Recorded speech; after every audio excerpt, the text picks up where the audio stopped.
चला तर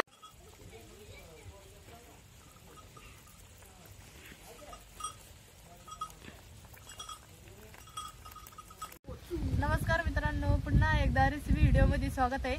आणि आज आपल्याला करायची आहे हरभऱ्याची भाजी आणि आपल्याला ती हाटीव भाजी करायची आहे। तर हरभऱ्याची भाजी कशी करायची आणि ते दाखवतो आम्ही तुम्हाला। आणि आज आपल्याला म्हणजे हाटीव भाजी करायची आहे आणि आपण म्हणजे समजा आम्ही उन्हाळ्यात टाकलेली होती भाजी आणि संक्रांतीच्या टायमाला अशी खुडलेली होती ना, आम्ही तुम्हाला तो व्हिडिओ पण दाखवलेला हरभऱ्याची भाजी खुडताना।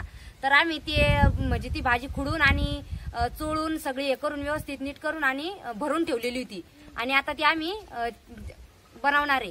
तर तुम्हाला वाटतं ना हरभऱ्याची भाजी कुठून आणली, ती वावरत राहते आणि हरभऱ्याची भाजी खुडून ठेवायला होती संक्रांतीच्या टायमाला आणि ती उन्हाळ्यात केल्या जाते। तर आज आम्ही हरभऱ्याची भाजी करू राहिलो आणि हरभऱ्याची भाजी करायची समजा आपण कोणी कोणी ओली हरभऱ्याची भाजी पण करतो तर त्याला घोळाना म्हणते आणि आपल्याला ही हाटीव भाजी करायची हरभऱ्याची। चला तर आपण हरभऱ्याची भाजी करणार आहे आता।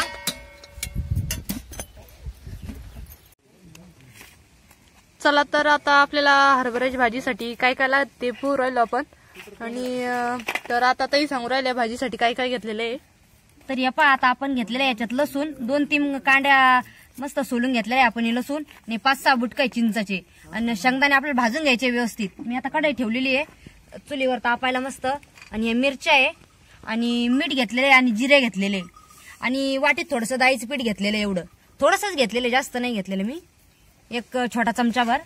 आणि ही हरभऱ्याची भाजी आहे मस्त सुकून वाळून घेतलेली भाजी आहे आणि चोळून घेतलेली, त्यात काड्या वगैरे काहीच नाही। तर हे पहा मस्त भाजी घेतलेली आहे आणि आता मी एकदा शेंगदाणे भाजून घेणार आहे।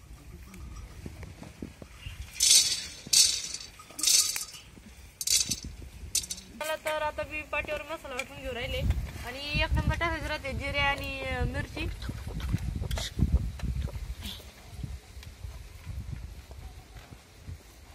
मसाला मी वाटून झालेला आहे मस्तपैकी आणि आता फोडणी द्यायची भाजीला। चला आता भाजी टाकून घेऊ। चला तर आता एवढा लसूण घेतला होता मी आणि लसूण कापून घेऊ राहिले फोडणीसाठी आणि असे बारीक बारीक तुकडे करून घ्यायला ते लसणाचे।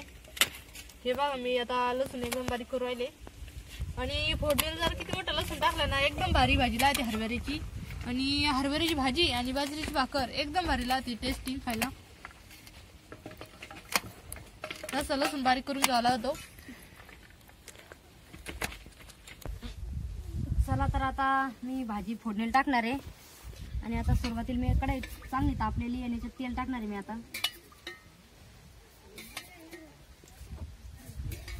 याच्यात आता मी काही लसूण याला टाकलात मसाल्याला आणि आता काही याच्यात टाकणार आहे फोडणीला।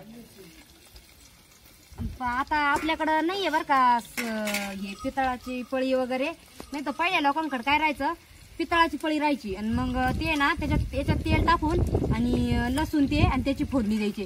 पण आता आपल्याकडे नाही बरं का ते, पहिले लोक तेच करायचे आणि ती भाजी लय भारी लागायची। आता आपण याच्यात टाकणार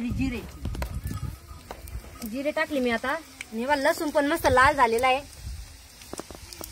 हे बघा असं लसूण पण लाल झालेला आहे मस्त। आणि आता याला हळद वगैरे काही टाकायची नाही आणि हा मसाला आहे का सगळा टाकून द्यायचा त्याच्यात।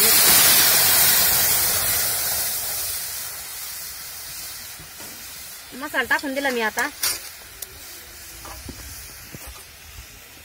आणि त्यामध्ये आता आपल्याला आहे ना पाणी टाकायचंय।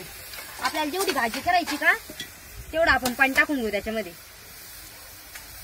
आणि आपण गरम पाणी जर टाकलं ना तर मग लवकर भाजी शिजती मस्तपैकी पटकन होती।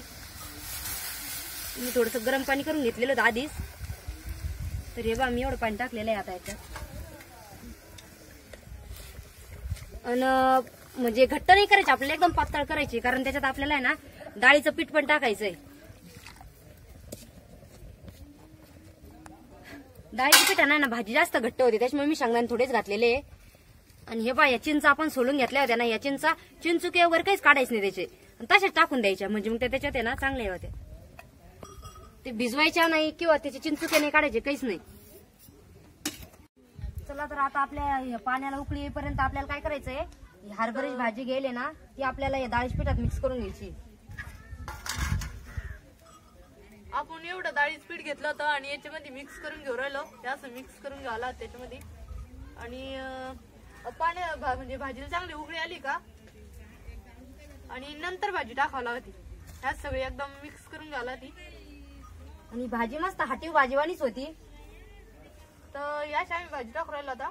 आणि थोडी थोडी टाकायची आणि हलून बी घ्यायची म्हणजे मग ती ना व्यवस्थित डाळीचे पीठ राहत ना त्याच्यात ते मग असं गोळे गोळे नाही होत. तर हे बघा आता मी मस्त हलून घेऊ राहिले. आणि भाजी लय सुपी आणि तवाच होती मी आणि भारी बी लागती मस्त एकदम. आणि भाजीला जरा चिंच आणि बोरं जरा टाकले ना तर एकच नंबर भाजी होती. आता आमच्याकडे काय बोरं नव्हते त्याच्यामुळे आम्ही नुसतं चिंच टाकलेले आहे. पण चिंच जरा टाकले ना तर आंबूस भाजी होती मस्तपैकी. हरभऱ्याची कोरडी भाजी बी लय भारी लागती. ती बी अशी एकदम समजा सुरुवातीला जर घेतली ना आपण खुडली तर लय भारी लागती. घोळाना बी भारी लावतो असं आंबट आंबट लागतो मस्त. आणि आता एवढ्या दिवस तर काय घोळाना नाही खाऊ शकत त्याच्यामुळे आपण मग ही भाजी खुडून आणि ठेवली ना तर आपल्याला वर्षभर पुढच्या भाजी येऊपर्यंत आपल्याला ही भाजी जाते मस्त. मग तर आम्ही आता संक्रांती स्टाईल भाजी खुडून ठेवली होती किती मोठी आणि आता तीच कामं आली. तर आज सगळ्याला भाजी खावा वाटली ती. मग आता म्हणला चला हरभऱ्याची भाजीच करू आपण. तर आम्ही दोघी जणी हरभऱ्याची भाजी करीत होतो आज.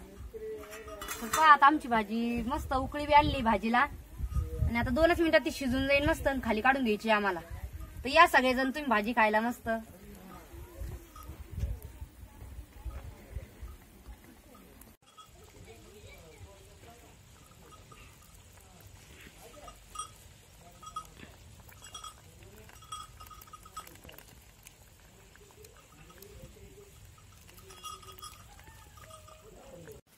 चला तर आमची भाजी बी झालेली आहे. आता आम्ही सगळेजण जेवणासाठी बसलेले आहे आणि आता आम्ही ताटं बी करू राहिलो. चला पटपट सगळेजण जेवायला या. मस्त भाजी आणि चपाती केली. बाजरी भाकरी करायच्या होत्या पण मग बाजरीच पीठच होत राहिलं त्याच्यामुळे आम्ही आज चपात्या केल्या. चला तर आमची भाजी कशी वाटली तुम्हाला तर तुम्ही सांगा मला कमेंट मध्ये. चला तर आता सगळेजण जेवायला बसलेले. शंभू पण जेवायला बसलेला आहे मम्मीच्या मांडीवर. तर इकडे पप्पा पण जेवायला बसलेले. इकडे बा सगळे मस्त भाजी आणि पोळ्याचं चालू आहे आस्वाद घ्यायचं काम. कशी झाली भाजी पप्पा? मम्मी कशी झाली भाजी? तुम्ही खाल्ली पण अजून ती रोड राहिला लई. अहो जेवायची नाद नका लागू. एकदा भाजी कशी झाली ते सांगा. भाजी एकदम भारी झालेली आहे. चला आमचा शंभू पण लय रडू राहिला त्याला पण भाजी पोळी खायची आहे. चला तर आमचा व्हिडिओ आज कसा वाटला ते तुम्ही आम्हाला सांगा आणि भाजीचा व्हिडिओ कसा वाटला ते कमेंट करून सांगा. आणि जर व्हिडिओ तुम्हाला जर आवडला तर लाईक करा शेअर करा आणि जर चॅनलवर नवीन असाल तर सबस्क्राईब करा. धन्यवाद.